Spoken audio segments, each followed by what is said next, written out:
श्री स्वामी समर्थ. नमस्कार मंडळी, स्वागत आहे तुमचं माझ्या यूट्यूब चॅनलवर. उद्या आहे रामनवमी. रामनवमी हा दिवस रामाचा जन्मोत्सव म्हणून साजरा केला जातो. कारण ज्या वेळेला पृथ्वी तलावर जास्त पाप वाढलेलं होतं त्या वेळेला श्री विष्णूने अवतार घेतले आणि श्री विष्णूच्या 10 अवतारापैकीच एका अवतार म्हणजे श्रीरामांचा. श्रीरामाने ज्या वेळेला जन्म घेतला तो महिना होता चैत्र महिन्यातली नवमी आणि राजा दशरथ आणि माता कौसल्या यांच्या पोटी श्रीरामाने जन्म घेतला. दिवस त्यावेळेला अयोध्यामध्ये खूप आनंदात साजरा केला होता. कारण दशरथ राजाला 4 मुले होते, पण त्यापैकी सर्वात मोठे ही श्रीराम होते. पहिल्या अपत्याचं स्वागत त्यांनी खूप आनंदात आणि उत्साहात केला. त्यामुळेच तर त्या दिवसापासून आपण रामजन्मोत्सव घरोघरी साजरा केला जातो आणि त्याला रामनवमी असंही म्हटलं जातं. कारण ती रामाची नवमी आहे. रामाने नवमीला जन्म घेतला म्हणून तर रामनवमी. रामनवमी हा दिवस अतिशय विशेष मानला जातो. कारण रामाचा उद्देश होता की या जगातून वाईट गोष्टींचा नाश करण्यासाठी. आता वाईट गोष्टी त्यावेळेला म्हणजे वाईट लोकांचा सुद्धा नाश करण्यासाठी रामाने रावणाचा वध केला आणि सीतामातेला रावणाच्या कैदेतून सोडून आणलं. कारण श्रीराम हे वाईटावर चांगल्याचा विजय असणारे दैवत आहेत. श्रीरामांना एक पत्नी, एक वचनी आणि एक बाणे होते, म्हणून तर त्यांना प्रभू श्रीरामचंद्र असं म्हटलं जातं. तर तेच होतं ते चंद्राप्रमाणे. ते शीतल होते आणि त्यांचा स्वभाव हा शांत होता. शांततेत राहूनसुद्धा त्यांनी रावणाला पराभूत केलं आणि त्यांनी रावणावर श्रीलंकेवर विजय प्राप्त करून घेतला. पण त्यावेळेला त्यांना बरीच संकटे आली होती. प्रत्येक संकटातून त्यांनी मार्ग काढला आणि 14 वर्षाचा वनवास हा त्यांनी संपवला. कारण राम असूनसुद्धा त्यांना देवाचा अवतार असूनसुद्धा त्यांना वनवास भोगावा लागला होता. तर तुमची, आपली, माझी, तुमची काय गत बरं.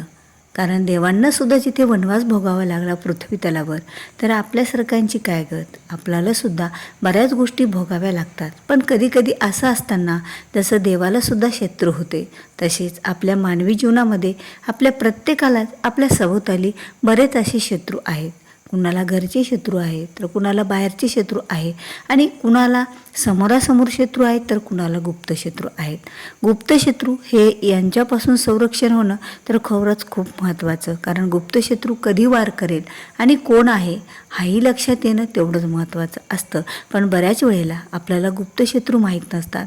असे तरी शत्रू आपल्याला माहीत असतील की हा माझा शत्रू आहे, हा असा वागतो. मग आपल्याला यापासून संरक्षण कसं आपण करावं ह्या गोष्टीपासून आपण सावध राहतो. पण ज्यांना गुप्त शत्रू असतात ना, त्यांना तर अधिकच भीती असते. त्या जवळपास या जीवनामध्ये कांड्या करतात आणि आपलं जीवन हे विस्कळीत करून टाकतात. त्यामुळेच तर आपल्या शत्रूपासून संरक्षण होण्यासाठी आणि शत्रू आपल्याला एकही राहणार नाही यासाठी रामनवमीच्या दिवशी हा उपाय करायचा आहे. कारण श्रीरामाने शत्रूंचा नाश केला होता. श्रीरामाने रावणावर विजय प्राप्त करून घेतला होता आणि श्रीरामासारखं आपल्याही जीवनामध्ये एकही शत्रू राहू नये म्हणून तर रामनवमीच्या दिवशी आपल्याला हा एक उपाय करायचा आहे. आता तो उपाय अगदी सोपा आहे. तुम्ही मंदिरात जाऊन करू शकता किंवा आपल्या घरामध्ये सुद्धा दिवसभरातून कधीही हा उपाय केला तरी चालेल. घरातील स्त्रीसुद्धा हा उपाय करू शकते. घरातील पुरुष, लहान मुले, मोठ्यापासून लहान्यापर्यंत सर्वजण अगदी सोपा असलेला हा उपाय करू शकतो. उपाय करण्यासाठी तुम्हाला कुठल्याही साहित्याची किंवा पूजेची गरज लागणार नाही.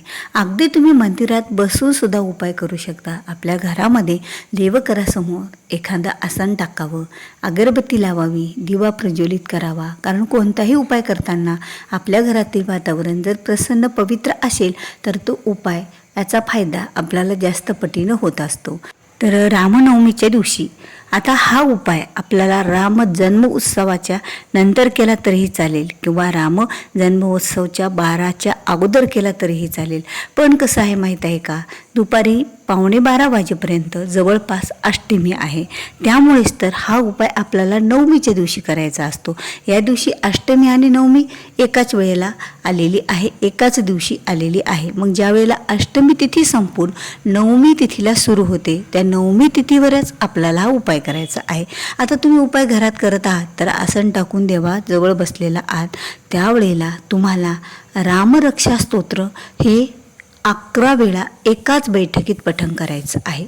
11 वेळा रामरक्षा स्तोत्र एका बैठकीत बसून पठण करायचं आणि त्यावेळेला जवळ 2 अगरबत्त्या लावून ठेवायच्या आणि अगरबत्तीचा धूर जमिनीवर पडणार नाही अशी काळजी घ्या. अगरबत्ती एखाद्या ताटात किंवा अगरबत्ती पात्रात तुम्ही लावून ठेवा, यामुळे अगरबत्तीचा धूर हा जमिनीवर पडणार नाही.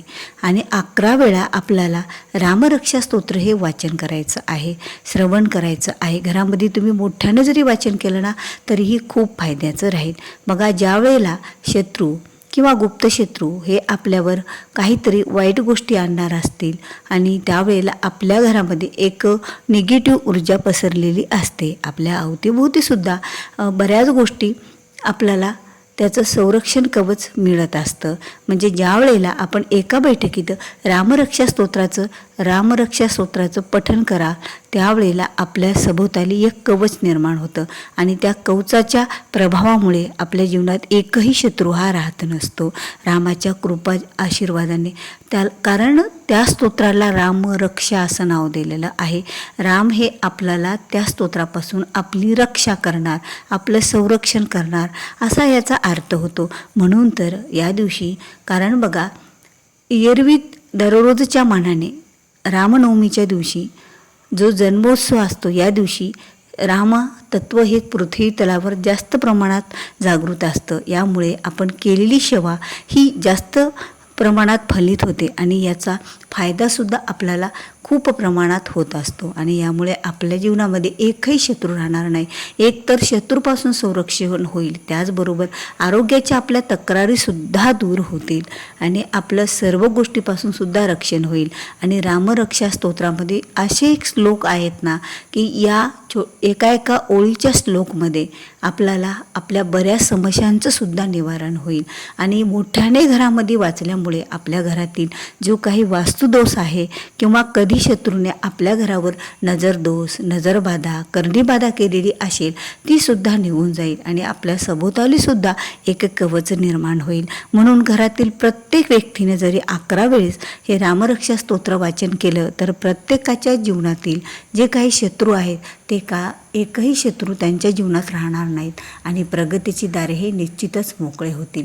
म्हणून तर उद्या रामनवमीला खरंच तुम्ही हा एक उपाय करा, तुम्हाला एकही शत्रू राहणार नाही, प्रगतीची दारे मोकळे होतील. ज्या वेळेला आपल्या जीवनात शत्रू राहत नसतो, ज्या वेळेला आपली शारीरिक, मानसिक ही परिस्थिती चांगली राहते, त्यावेळेला आपण हातात घेतलेलं कार्य हे निश्चितच त्याला पूर्णत्वाला जात असतं. त्यामध्ये यशप्राप्ती मिळत असते आणि विजय हा मिळत असतो. कारण श्रीराम ही विजयाचे देवता आहेत. श्रीरामाच्या हातात सदा धनुष्य राहतो, म्हणजे ते सदा शत्रूंचा नाश करण्यासाठी तत्पर आहेत. म्हणून तर श्रीरामाची सेवा, पूजा आणि उपासना या दिवशी जेवढ्या प्रकारे होईल तेवढ्या प्रकारे आपल्याला पद्धतीमध्ये करायची आहे. म्हणून तर आपल्या जीवनातील एकही शत्रू कुठलाच राहणार नाही आणि आपली प्रगती झाल्याशिवाय राहणार नाही. प्रगतीचे दारे आपोआपच मोकळे होतील. आपल्या घरामध्ये सुखसंपत्ती नांदेल. आपल्या जीवनामध्ये अनेक कार्यामध्ये आपल्याला यश मिळून जाईल आणि विजय प्राप्ती होईल. म्हणून तर रामरक्षा स्तोत्र हे जे स्तोत्र आहे ते आपल्याला 11 वेळेस पठण करायचं आहे. नंतर जी अगरबत्तीची धूर आपण प्लेटमध्ये ठेवलेली होती, अगरबत्ती लावून 11 वेळा स्तोत्र होईपर्यंत, बघा 11 वेळा स्तोत्र होईपर्यंत अगरबत्ती आपल्याला चालूच ठेवायची आहे. 2 अगरबत्त्या संपल्या तर पुन्हा अगरबत्ती लावून घ्यायची आणि त्याचा तो धूर आहे ना तो आपल्या घरात सगळीकडे टाकायचा आहे. यामुळे घरातील वाईट ऊर्जा निघून जाईल आणि तो धूर आपल्या घरातील प्रत्येक व्यक्तीच्या कपाळाला सुद्धा लावायचा आहे.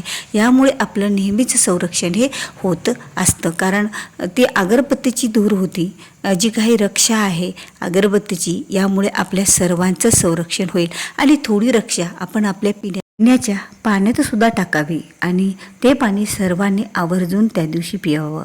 त्यामुळे तर आपलं जे काही शत्रूपासून कधी आपल्या न जाणे आपल्याला कुठली बाधा झालेली असेल, करणी बाधा, तीसुद्धा निघून जाईल आणि आपलं सर्व परीने हे संरक्षण होईल. तर तुम्हाला हा व्हिडिओ आवडला असेल तर व्हिडिओला लाईक करा, शेअर करा. तुम्ही जर माझ्या चॅनलवर नवीन आहात, अद्याप चॅनलला सबस्क्राईब केलेलं नसेल तर चॅनलला निश्चितच सबस्क्राईब करा. कारण जेव्हा केव्हा मी असे नवीन माहितीपूर्ण व्हिडिओ माझ्या चॅनलवर अपलोड करेल ना, त्यावेळेला त्याचं नोटिफिकेशन हे तुमच्या मोबाईलवर अगोदर तुम्हाला मिळेल आणि तुम्ही माझा एकही व्हिडिओ हा मिस करणार नाहीत. तर चला असो, भेटूया पुन्हा अशाच एका नवीन आणि माहितीपूर्ण व्हिडिओ घेऊन. तोपर्यंत श्री स्वामी समर्थ. जय जय स्वामी समर्थ.